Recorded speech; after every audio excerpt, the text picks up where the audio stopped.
তো আজকে কি করে, তো আমি এই যে আজকে জুব্বা কিনছি না, এই জুব্বাটা সৌদি আরব থেকে কেনা। তো এক বেচারার দোকানে গেছি ঠিক আসরের নামাজের আগ মুহূর্তে, আসরের আজানের আগ মুহূর্তে। তোর মক্কা হারামের সাথেই দোকান, আমাদের তো ওযু আছে, যায় খালি দাঁড়ায় যাবো।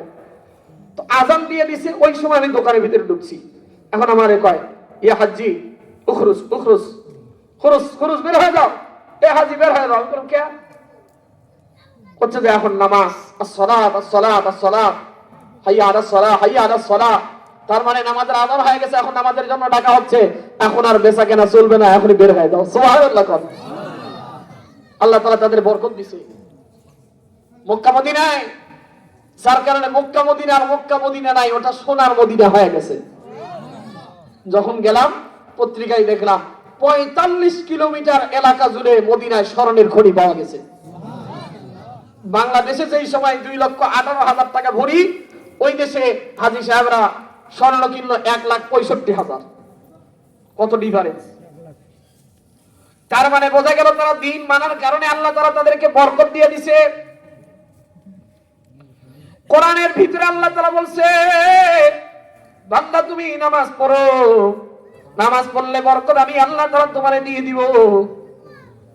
ওই আল্লাহ ওয়ালা মানুষটা বলে, আমার দোকানের ভিতরে আজকে এত বিক্রি হয়েছে যে 7 দিনে আমার দোকানে এত বিক্রি হয় না। পীর সাহেব ডেকে বলে, আল্লাহ তাআলা নিজে আসমান থেকে ফেরেশতা রূপী মানুষ তোমার দোকানে পাঠায়া দিয়া আল্লাহ তাআলা তোমারে পরীক্ষা করে সবগুলো সম্পদ কিনে নিছে। সবগুলো সম্পদ তোমার কিনে নিছে, তুমি তো আল্লাহর সাথে ব্যবসা করছো। এজন্য আজানের টাইম হলে, নামাজের টাইম হলে ব্যবসা বাণিজ্য বন্ধ করব নাকি আরো চালু করব? বন্ধ করবো তো ইনশাআল্লাহ, নামাজ পড়বো তো ইনশাআল্লাহ, কথা কয় না। এই জন্য 1 নম্বরে আমল হলো নামাজ। 1 নম্বরে আমল কি মনে আছে তো? কয়টা আমলের কথা বলবো? 4টে, এটা বলে শেষ করে দেব। 1 নম্বরে আমল নামাজ। মহিলাদেরও পড়া লাগবে, তবে ঘরের ভিতরে। আর পুরুষদের জন্য কথা কয় না, পুরুষদের জন্য কোথায়? মসজিদে। 2 নম্বর আমল, আল্লাহ রাসূল বলেছেন, কোন মহিলা যদি রমজান মাসের রোজা রাখে, অসামা শাহরাহা, রমজান মাসের রোজা রাখে, তো আল্লাহ তাআলা তার জান্নাতের মেহমান বানায় দিবে। এখন বলেন তো, রমজান মাসের রোজা আমাকে রাখার দরকার আছে না নাই?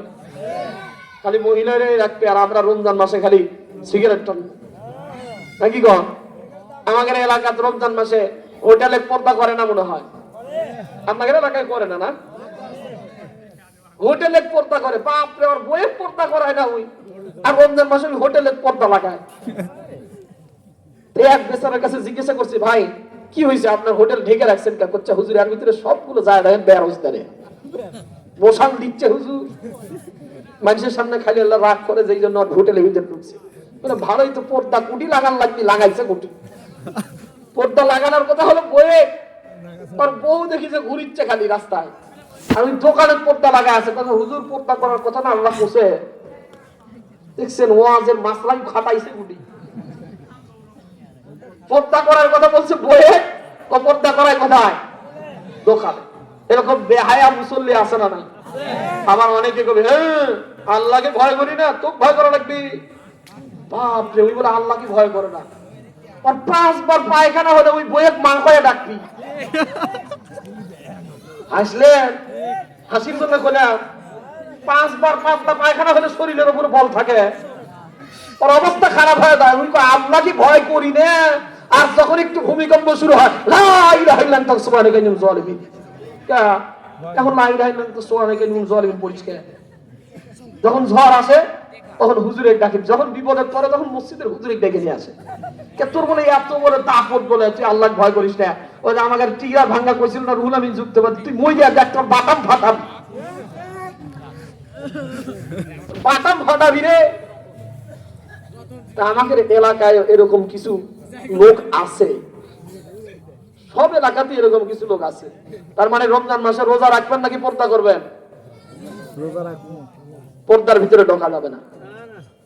3 নম্বর আমল হলো, শুনতেছেন তো? 1 নম্বর আমল কি বলেন তো? ভুলে গেছে।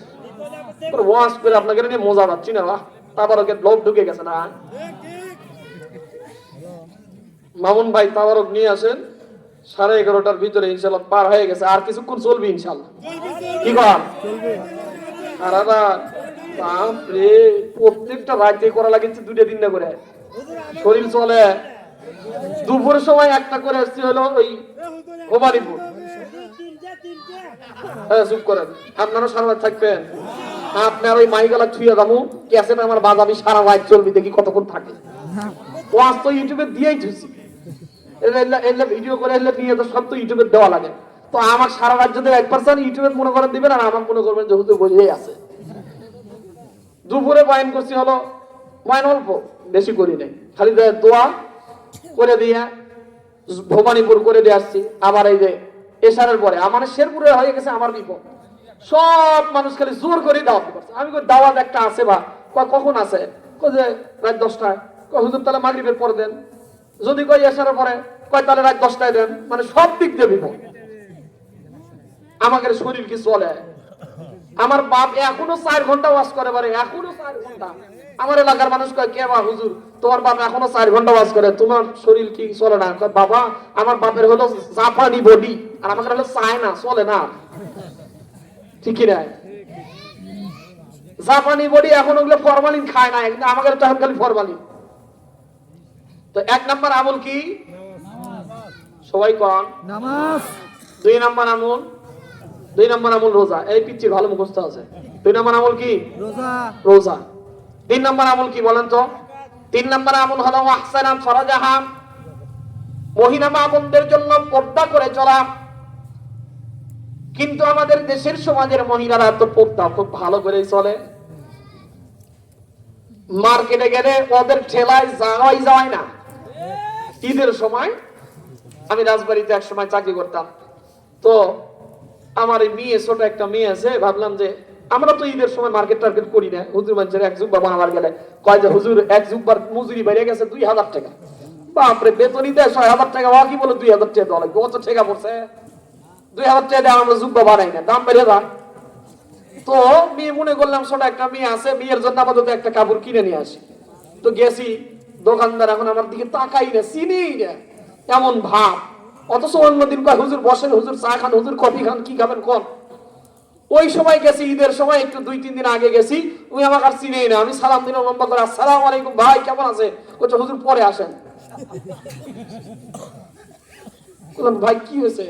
বলছে হুজুর দেখেছেন না ভাবিরা এসে ভরে গেছে। বাপরে, কোন ভাইয়ের বউরে পারে? বাস্তব কথা করছি, বাস্তব কথা, দেখি মিথ্যা ওয়াজ খালি মাটির নিচেটা শুনবেন। ও হুজুর তো আমি না মাটির নিচে খালি কান্দার ওয়াজই করবো, মাটির উপরকার বাস্তব ঘটনা কিছু শুনে যান। আপনাদের এই গোপালপুর সোনারু পাড়ার মহিলারা আলহামদুলিল্লাহ ভালো।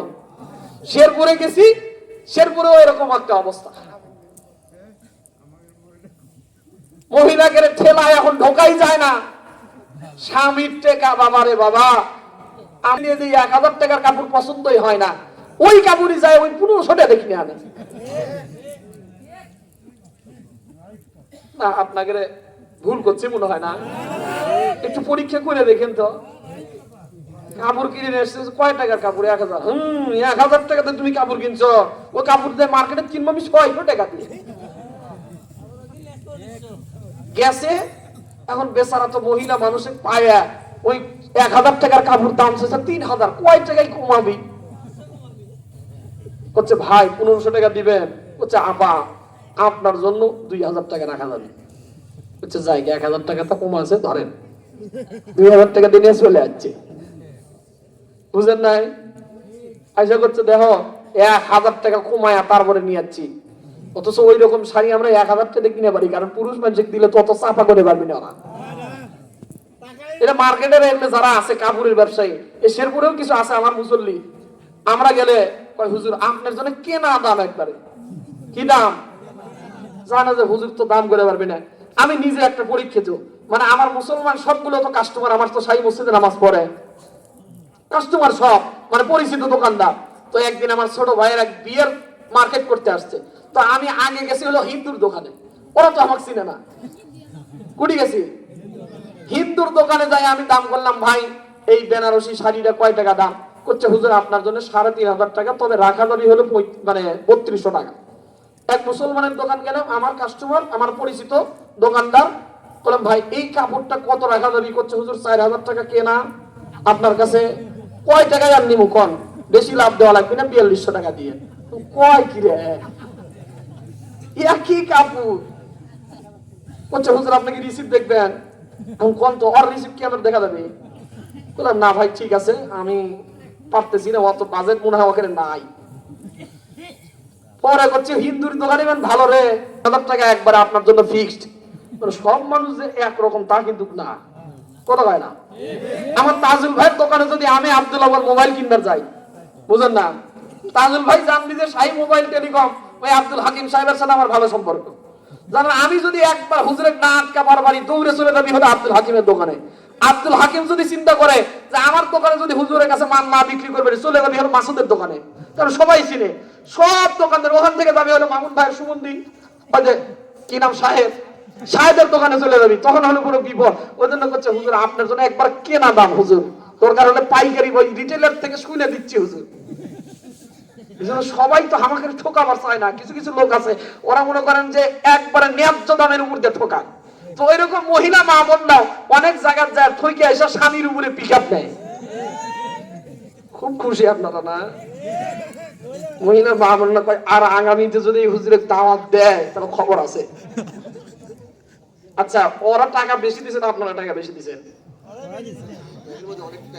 মহিলার টাকা দিছে এক ব্যাগ ওয়াশ, এখনই ঘুরে নিলাম আপনাদের পক্ষে আর একটা কমানো, সবগুলো অকের পক্ষে। আসেন 3 নাম্বার আমল, আমার টাকা দেন কে, এখন এই টাকা সব রাখেন। 4 নাম্বার 3 নাম্বার আমল হলো পর্দা করা। খালি মহিলারাই করবি না, আপনারা করবেন?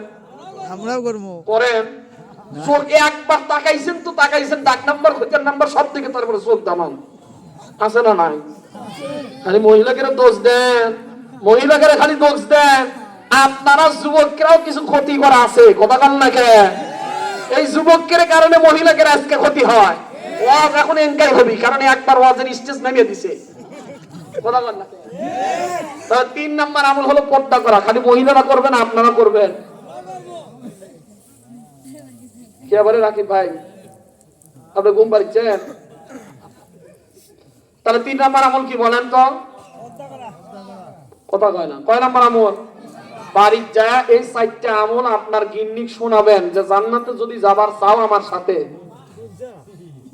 তাহলে এই 4টা আমল করো, একসাথে যাবো, না হলে তোমার মতো পা পাটা জড়ি নাক নিব না, বুঝছেন তো?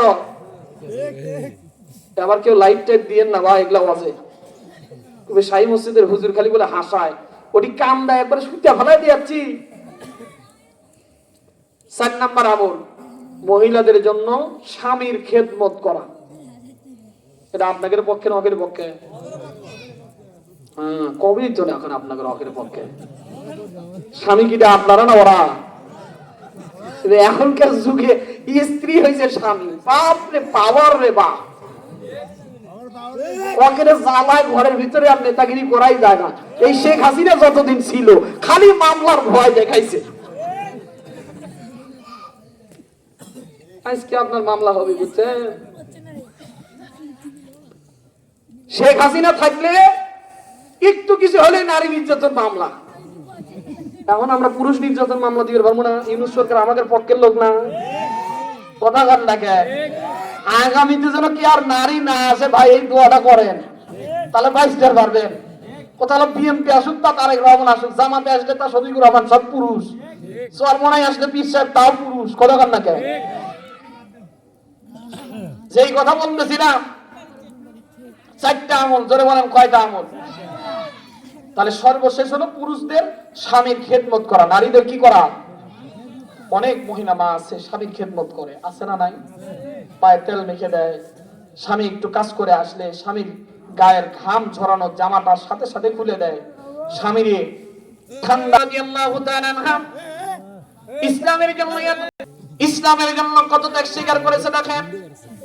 আমার নবীজি মক্কা থেকে যখনই নির্যাতনের স্কিম উড়ান আমার নবীজির উপরে চলতো, হযরত পয়গম্বর এসে খাদিজার কাছে ডাকতেন, আমার নির্যাতন করেছে রে।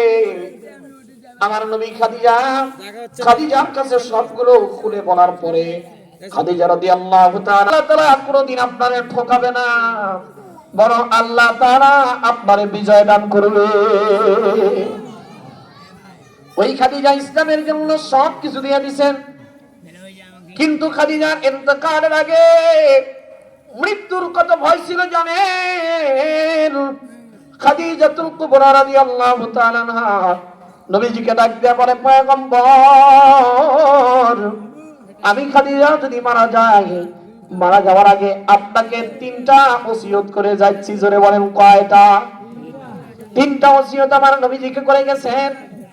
1 নম্বর ওসিয়ত, আল্লাহর নবীজিকে ডাক দিয়ে বলে, পয়গম্বর, আমি খাদিজা যদি মারা যাই, আপনি আমারে নিজে একটু গোসল দিবেন, আপনি যে কাপড়ের কাপড় পরাইয়া দিবেন, আপনি আপনার জামান দিয়া, আপনার জুব্বা মোবারক দিয়া আমি খাদিজার কাপড়ের ব্যবস্থা করে দিবেন।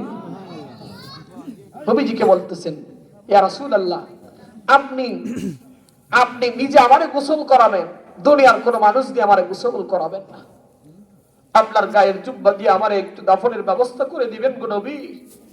দুনিয়াতে আমি আপনার কিচ্ছু চাই না। 3 নাম্বার, আমি খাদিজা যদি ইন্তেকাল করি, আমি খাদিজারে মাটি দেওয়ার পর সবগুলো মানুষ যখন কবর থেকে সরে আসবে, আপনি নবীজি কবরের পাশে একটু দাঁড়াইবেন, না জানি আমার আল্লাহ আমার জন্য মুনকার নাকিরের ফেরেশতাগুলো কঠিন করে দেয়। আমি খাদিজা যদি সওয়াল জবাব না পারি, আমার খাদিজার সওয়াল জবাবটা আপনি একটু সহজ করে দিবেন। আল্লাহু আকবার বলেন, আল্লাহু আকবার, আল্লাহু আকবার। খাদিজাতুল কুবরা দুনিয়া থেকে বিদায় হওয়ার পর আমার নবী নিজে গোসল করাইছেন, নিজের গায়ের জুব্বা মোবারক দিয়া খাদিজাতুল কুবরা রাদিয়াল্লাহু তাআলা আনহারে দাফন করাইছে, কবরের ভিতরে নামাইছে। কবরে নামাইয়া আমার নবী খাদিজার চেহারাটাকে বারবার কিবলার দিকে করে দেয়। আল্লাহু আকবার বলেন। কিন্তু আশ্চর্য হলো, খাদিজার চেহারা যতবার কিবলার দিকে করে দেওয়া হয়, খাদিজার চেহারাটাকে ততবার আসমানের দিকে করে হয়। আল্লাহু আকবার বলেন। আল্লাহু আমার নবী বারবার কিবলার দিকে করে দেয়। কোন দিকে দেয়? এই মক্কাতুল মুকাররমার পাশেই জান্নাতুল মুআল্লা, ওই জান্নাতুল মুআল্লাতে আমার খাদিজাতুল কুবরা রাদিয়াল্লাহু তাআলা আনহার কবর। ওখান থেকে বেশি দূরে না, কিন্তু যতবার কবরটাকে চেহারাকে কিবলার দিকে করে দেওয়া হয়, ততবার আসমানের দিকে তার চেহারা হয়ে যায়। আল্লাহর নবী বড় পেরেশান হয়ে গেলেন, কি ব্যাপার, খাদিজার চেহারা এতবার কিবলার দিকে করে দেই, কিন্তু বারবার কেন আসমানের দিকে হয়? আমার নবী দাফন কাফনের কাজ কমপ্লিট করে দিয়ে কবরের পাশে দাঁড়ায় চোখের পানিগুলো দর করে ফলাইয়া দিতেছে। হযরত জিবরাইল আমিন এসে ডাক দিয়া বলে, পয়গম্বর, আপনি খাদিজার জন্য চিন্তা করবেন না। দুনিয়াতে খাদিজার ত্যাগের কারণে আল্লাহ তাআলা এত খুশি হইছেন যে তারে আর কিবলার দিকে রাখে নাই। আল্লাহ তাআলা তার জিন্দেগি গঠন করতে পারেন। আল্লাহ নবীজির স্ত্রীর মতো যদি হতে পারে, এখনো পর্দানিশীল মায়েরা এখনো আপনাদের পেট থেকে রাবিয়া করবেন, তো খাদিজার মতো বিয়ে দেখা বিবাহ করেন। সুবহানাল্লাহ। কিন্তু আমরা তো করি না। আমরা খালি এখন চিন্তা করি যৌতুক কে কত দিবে, কথা না। এই জন্য খাদিজার মতো যদি মেয়ে আপনি ঘরে আনতে পারেন, আপনার ঘরটাকে আল্লাহ তাআলা জান্নাতের ঘর বানায় দিবে। সুবহানাল্লাহ। এই জন্য মহিলা মা বোনদেরকে বলবো, মা, আল্লাহ তাআলা তো আপনার দামি বানাইছে, 4টা আমল করেন। নামাজ, 2 নম্বরে রোজা, 3 নম্বরে হলো পর্দা করে চলা, 4 নম্বরে হলো স্বামীর খেদমত করা। স্বামী আপনাকে হয়তোবা কষ্ট দিচ্ছে, আপনি একটু ধৈর্য ধারণ করেন। হযরত আসিয়াকে ফেরাউন কত কষ্ট দিছে, কিন্তু কোনোদিন স্বামীর বিরুদ্ধে বলে নাই। তা আমাদের মায়েরা একটুতেই ধৈর্য হারা হয়ে যায়। আর আমাদেরও কিছু পুরুষ নামের কাপুরুষ আছে, একটু হলেই মহিলাকে ধরে মারে। কথা বল না, স্ত্রীকে ধরে মারে। কথায় কথায় যৌতুকের জন্য মেয়েদেরকে আঘাত করা হয়। এটা বাংলাদেশেই সম্ভব হয়, নাউজুবিল্লাহ। মেয়েদের উপরে নির্যাতন করা হয়। এটা করবেন না। আপনি মেয়েটাকে, নিজের স্ত্রীকে আপনি যদি রাবেয়া বসরির মতো পাইতে চান, আপনাকেও হাসান বসরির মতো হতে হবে, তাহলে আপনার স্ত্রীও রাবেয়া বসরি হবে, ঠিক কি না? আপনি হবেন খারাপ আর নিজের স্ত্রীকে মনে করবেন খুব আল্লাহওয়ালি, না, হবে না। কারণ আপনি যেরকম পাবেনও ওই রকম। এই জন্য আজকে থেকে এই 4টা আমল মেয়েদেরকে করতে বলবেন তো ইনশাআল্লাহ। 1 নম্বরে কি বলেন আবারও সবাই বলেন? 2 নম্বরে রোজা, 3 নম্বরে পর্দা করা, 4 নম্বরে একটা পুরুষ যদি নিজের স্ত্রীকে পর্দা না করায়, কাল কিয়ামতের ময়দানে ওই পুরুষকে আল্লাহর জাহান্নামে যাইতে হবে। আপনারা আমরা নিজের স্ত্রীকে পর্দা করাই না, মেয়েকে করাই না, বোনকে করাই না, মাকে করাই না। কয়দিন আপনার স্ত্রীকে বলছেন আপনি পর্দা করেন? কয়দিন বলছেন? একটা বোরকা ভালো দেখে কিনে নিতে চাইছে, তাই তো কিনে দেন না। বোরকা পরে আবার কি হবে? বোরকা ছাড়াই খালি মোটরসাইকেল নিয়ে খালি ঘুরায় আর সবগুলো খালি দেখায়, এটার গুনাহ হবে না? কথা বলেন না কেন? এই জন্য এই 4 আমল আমরা ইনশাআল্লাহ করার চেষ্টা করব। আল্লাহ তাআলা আমাদের সবাইকে তৌফিক দান করেন, বলেন আমিন। এই জন্য আমরা যে কথা বলতেছিলাম, মসজিদের জন্য দান আল্লাহর ঘরে দিলে আল্লাহ কমায় না। কে কি দিবেন? আনিসুর রহমান সাহেব, ছেলে মানুষের টেহা দেওয়ার পরে ওই অসবি টেহা দেখি কয় টাকা দেয়। মহিলাকেরা দিছে 1 ব্যাগ টাকা, মহিলাকেরা ওয়াজ করে ফেলাইছি। ছেলেকেরা 2টা আছে, পুরুষকেরা যদি 1 ব্যাগ টাকা দেয় তাহলে ওই ওয়াজ হবি, না হলে আজকে আর হবি না। কি কর? মেলা ওয়াজ করছি, আপনাদের পক্ষে মেলা কথা কইছি, মহিলারা তাই রাগ করছে, আবার ওয়াজ করবার করছে। রতন 500 টাকা আল্লাহ কবুল করুন, বলেন আমিন। আর কে? মজদুর গোবিন্দগঞ্জ থেকে 500 টাকা দান করেছেন, আল্লাহ ওনার দানকে কবুল করেন, বলেন আমিন।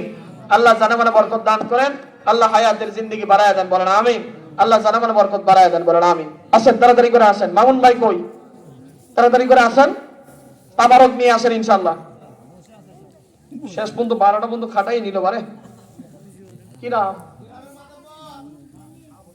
শাহাবুদ্দিন সাহেব, গ্রামের মাতাব্বর। 2000 টাকা দিলে হয়?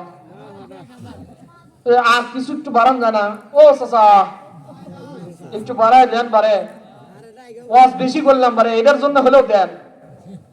আনোয়ার হোসেন 1000 টাকা আল্লাহ কবুল করে। চাচার নাম কি? শাহাবুদ্দিন সোনারু 2000 টাকা বলেন মারহাবা। আল্লাহ তাআলা দানকে কবুল করবেন, আমিন। ভাই আপনাদের ভিতরে 500 করে টাকা একটু 5 জন দেন তো, 500 করে টাকা দিবেন নাকি দিবেন সব? খায়া টায়া দিয়ে দিছে, কিছুই থন নাই, তাহলে আমার টাকা দুর্বার করলেন কি আপনারা? আর শর্ট নামে দেন এর ভিতরে। হ্যাঁ শর্ট শর্ট আবার গুটি পাবো পারে। রুমাল রুমাল সাসার যে কথা বারে শর্ট নেমে দেয়, ভয় পাচ্ছি।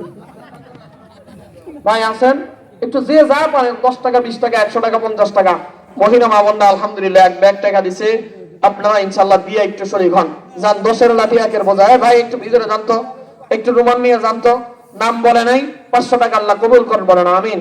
আল্লাহ জানামার বরকত দান করেন, আল্লাহ হায়াতের নেক হায়াত বাড়ায় দেন। ভাই আর কেউ আছেন 500 করে টাকা দেওয়ার মতো?